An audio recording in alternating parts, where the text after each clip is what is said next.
My mom screamed, "Where do we sleep?" But she stayed silent when I asked why she hid my son for 7 years. I returned to my hometown after 7 long years with one suitcase, a tired body, and a heart that still felt heavy. The bus dropped me near the old market road, the same place where my life had once fallen apart. Nothing looked new. The shops were smaller than I remembered. The road was cracked. Even the air felt the same, dusty, warm, and full of memories I had tried hard to forget. In my pocket was a key. A simple metal key. My new house key. It wasn't a big house. Just 2 bedrooms, a small kitchen, and a narrow living room. But it was mine. I bought it with money I earned alone, far away from this town, after years of being told I would never become anything. Every step toward that house felt heavy, but proud at the same time. As I unlocked the door, the hinges made a soft sound. The house smelled empty, fresh paint mixed with old wood. Sunlight came in through the window and fell on the floor like a quiet welcome. I stood there for a moment, breathing slowly. This was proof. Proof that I survived. I placed my suitcase down and sat on the floor, leaning against the wall. My mind went back to the past, even though I tried to stop it. No matter how far I went, this town always lived inside me. 7 years ago, I had left with nothing but shame. They said I was useless. They said I embarrassed the family. They said I wasn't man enough to take responsibility. I closed my eyes and shook my head. Not today, I told myself. That evening, I decided to drive around. I wanted to see what had changed, and what hadn't. My car moved slowly along the familiar roads. I passed my old school, the tea shop where my brother used to sit all day, and the house where my mother still lived. I didn't stop. Instead, without planning it, I found myself driving toward the edge of town. Toward the farm. The road became narrow. Trees lined both sides, their leaves moving softly in the evening wind. The sky was turning orange and pink, the sun slowly sinking behind the fields. My hands tightened on the steering wheel as my heart started beating faster. I hadn't seen her since that night. Sarah. The farm gate was open. Chickens moved around near the ground, and the smell of soil filled the air. I stopped the car, not sure why I had come. Maybe curiosity. Maybe fate. Or maybe my heart never really left this place. Then I saw her. She stood near the wooden fence, wearing simple clothes, her sleeves rolled up. Her hair was tied back, messy from work. There was dirt on her hands. She looked thinner, older somehow, but still, her. For a second, I forgot how to breathe. She raised her head, as if she felt someone watching her. Our eyes met. Time froze. No anger rushed in. No happiness either. Just a deep, painful silence that stretched between us. She broke it first. "So, you're back," she said. Her voice was calm, but I could hear something under it. Something tired. "Yes," I replied, stepping out of the car. "I came back today."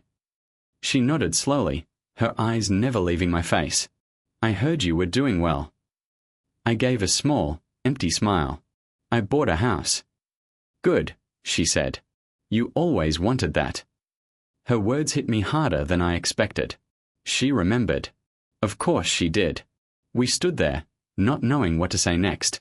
The wind passed between us, carrying the smell of the fields. I wanted to say 1,000 things, questions, apologies, anger, but none of them came out. "You look different," she said softly. "So do you." She looked away first. Life does that. I wanted to ask her why she left, why she didn't fight for us, why she believed the lies. But I stopped myself. 7 years had passed. Pain doesn't disappear just because time moves forward. "Are you still angry?" I asked. She let out a slow breath. "I don't know. I was hurt." That word opened old wounds inside me. "I was told you chose someone else," I said quietly. "That you didn't want a life with nothing." Her jaw tightened, but she didn't answer. She just looked toward the house behind her for a brief second. That moment stayed in my mind. Something about her felt different. Not just older, guarded. Like she was protecting something. "I should go," I said after a pause. She nodded again. "Yes. It's getting late." As I turned back toward my car, I felt the weight of the past pressing on my chest. I thought coming back with success would bring peace. but standing in front of her reminded me that some wounds never really heal. Just before I opened the car door, she spoke again. "You really built a life for yourself," she said. "I had no choice," I replied. "I was pushed out." She flinched slightly, as if my words hurt her too. As I drove away, my eyes caught one last glimpse of the farm in the mirror. The fence. The fields. Her standing there, watching me leave, again. I didn't know it yet, but that moment was the beginning of a truth that would change everything. And the past I thought I had buried was waiting for me to come home. I didn't plan to go back to the farm the next day, but my feet seemed to remember the way better than my mind did. Morning light spread softly over the fields as I drove down the narrow road again. The air felt cooler, calmer, yet my chest felt tight, as if something heavy was sitting there. The farm looked the same as it did the evening before, quiet, simple, alive in its own slow way. Birds moved between the trees. The smell of wet soil filled the air.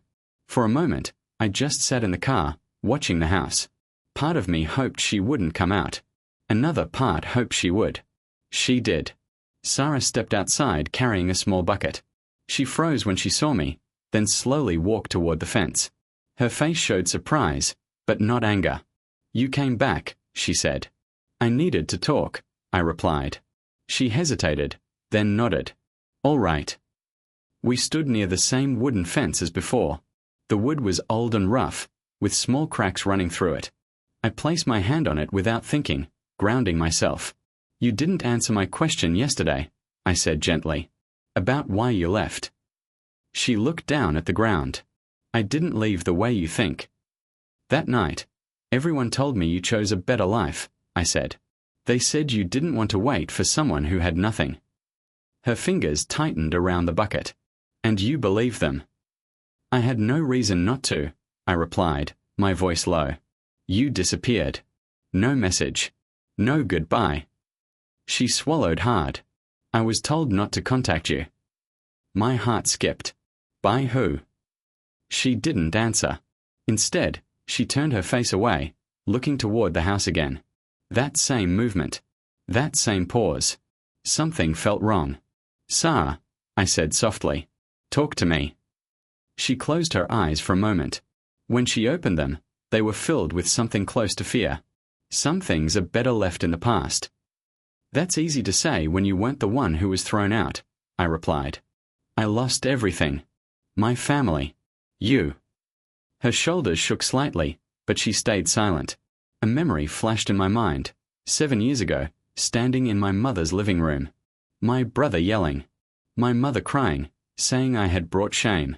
Sarah standing near the door, pale, trembling, begging them to let us talk alone. I never got that chance. You know what hurt the most. I continued.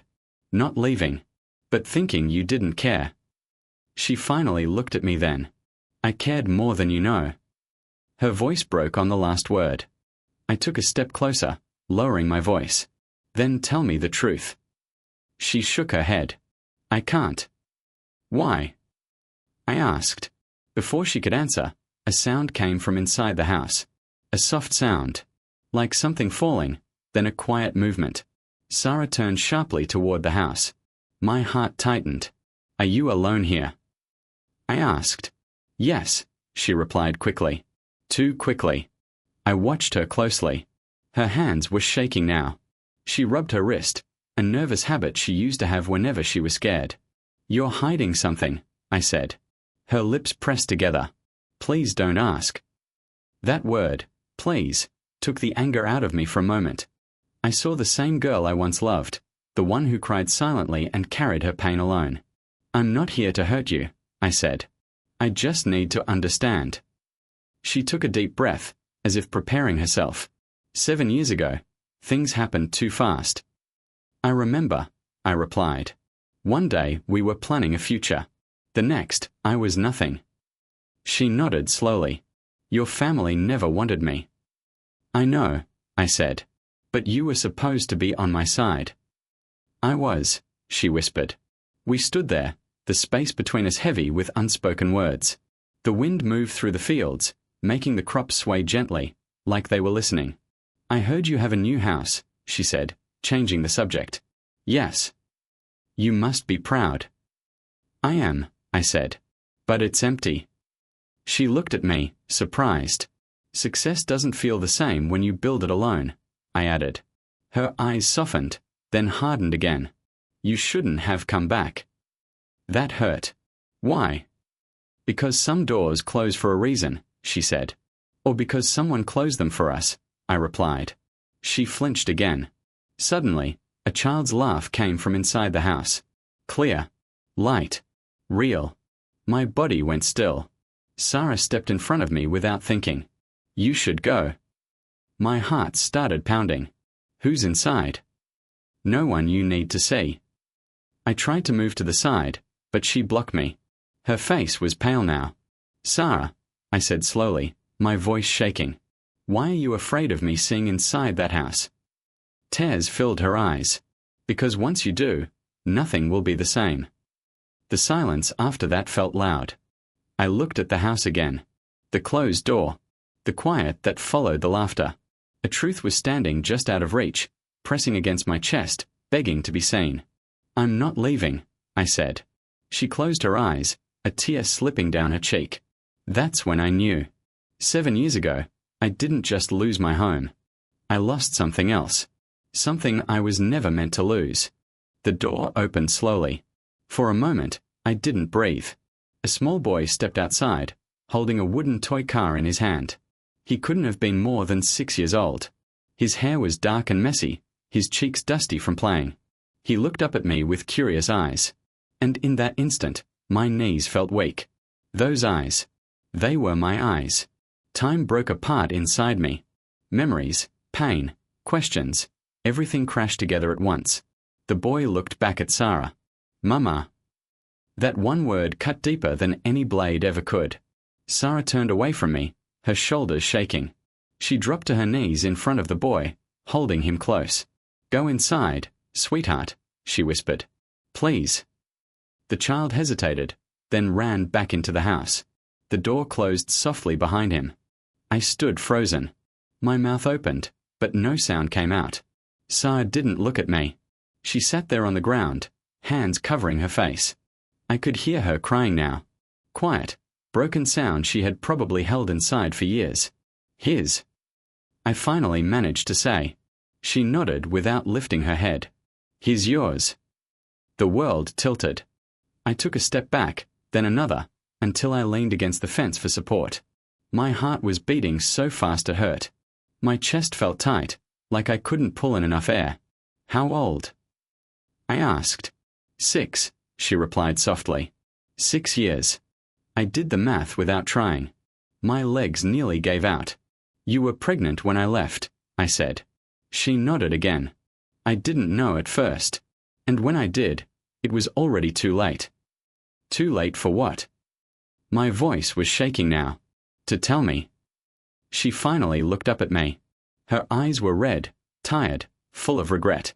Your family told me if I contacted you, they would destroy what little peace we had. They said you didn't want us. That you were building a new life. A sharp pain tore through me.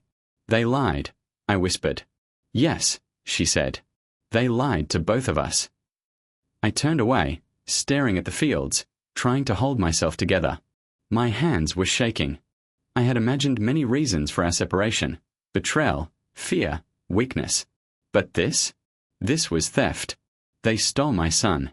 I laughed suddenly, a short, broken sound. All those years. I thought I was running away from shame. Sarah stood up slowly. You were protecting yourself. I was protecting him. I turned back to her. You should have told me. I wanted to, she said. Every single day. Silence fell between us again, but this time, it felt heavier. Final. I left the farm without saying much more. I needed air. Space. Time to understand how my life had been rewritten without my consent. That night, I didn't sleep. I sat in my new house, staring at the walls. The house that once felt like victory now felt hollow. Every sound made me think of the boy's laugh. Every shadow looked like a memory I was never allowed to have. By morning, my heart had hardened into something calm and cold. 3 days later, my brother showed up. He stood outside my house with his wife and 2 kids. Their bags were piled near the door. "We lost the rental," he said casually. "We'll stay here for a while." Before I could respond, my mother stepped forward. "Family helps family," she said sharply. I looked at all of them, the same faces that watched me walk away 7 years ago. "No," I said. My brother laughed. "Don't be dramatic." "I'm serious." My mother's face changed. "Where do we sleep?" she screamed. The words echoed in my ears. I thought of Sarah, sleeping lightly every night, afraid someone would take a child. I thought of my son, growing up without a father because lies were easier than truth. I looked at my mother calmly. "Ask the son you protected," I said, pointing at my brother, "while you erased mine." Her face went pale. My brother frowned. "What are you talking about?" "You knew," I said. "Didn't you?" Silence. That was answer enough. I stepped back and closed the door. No shouting. No anger. Just finality. Later that evening, I returned to the farm. The boy was outside again, sitting on the ground. When he saw me, he didn't run this time. I knelt down. "Hi," I said gently. He studied my face, then smiled. In that moment, revenge didn't feel like winning. It felt like reclaiming something stolen. Some doors, once closed, should never be opened again. But some truths, they build a home no lie can ever destroy.